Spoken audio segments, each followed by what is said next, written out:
దేవుని పరిశుద్ధమైన ఘనమైన నామాన్ని బట్టి దేవునికి మహిమ కలిగిన గాక.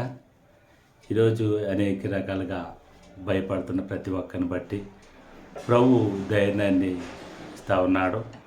ప్రభు అనేక రకాలుగా నిన్ను దీవిస్తూ ఉన్నాడు, నిన్ను ధైర్యపరుస్తూ ఉన్నాడు, నీకు బలాన్ని ఇస్తూ ఉన్నాడు.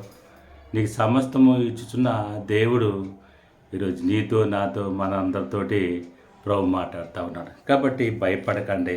దేవుని నామంలో మనం ధైర్యంగా ఉంటే దేవుడి కార్యాలు జరిగిస్తూ ఉంటాడు.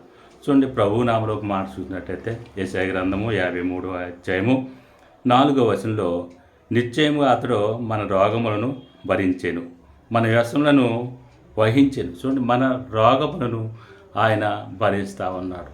మన రోగాల్ని ఆయనే వేసుకుని ఆయన మన రోగాలన్నింటినీ కూడా భరించి నీకు స్వస్థతని ఇస్తున్నాడు, నీకు ఆరోగ్యాన్ని ఇస్తా ఉన్నాడు. కాబట్టి స్వస్థపరిచే దేవుడు మనకున్నాడు.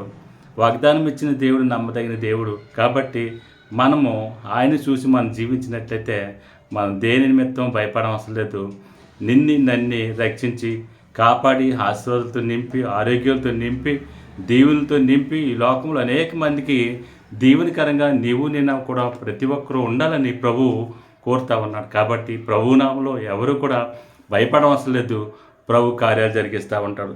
ఆ రీతిగా మనం చూసినట్లయితే మత్తయి సువార్త 9వ అధ్యాయం మనం చూసినప్పుడు 22వ వచనంలో యేసు ఆమె వెనుకకు తిరిగి ఆమెను చూసి, కుమారి ధైర్యంగా ఉండుము, నీ విశ్వాసము నిన్ను బాగు చేసిందని చెప్పగా ఆ గడియ నుండి ఆ స్త్రీ బాగుపడింది. చూడండి, ధైర్యంగా ఉండని చెప్తా ఉన్నాడు దేవుడు, ధైర్యపరుస్తూ ఉన్నాడు. అలాగ అంటుండగానే ఆ స్త్రీ ఎంతో 12 సంవత్సరాలు ఉన్నటువంటి రక్త సంవత్సరంలో ఉన్నటువంటి స్త్రీ కూడా ఆ గడిలోనే ఆ సమయంలోనే వెంటనే స్వస్థత పొందింది. కాబట్టి ప్రభునామంలో ప్రతి ఒక్కరు కూడా జ్ఞాపకం చేసుకోవాలి, ధైర్యంగా ఉండండి.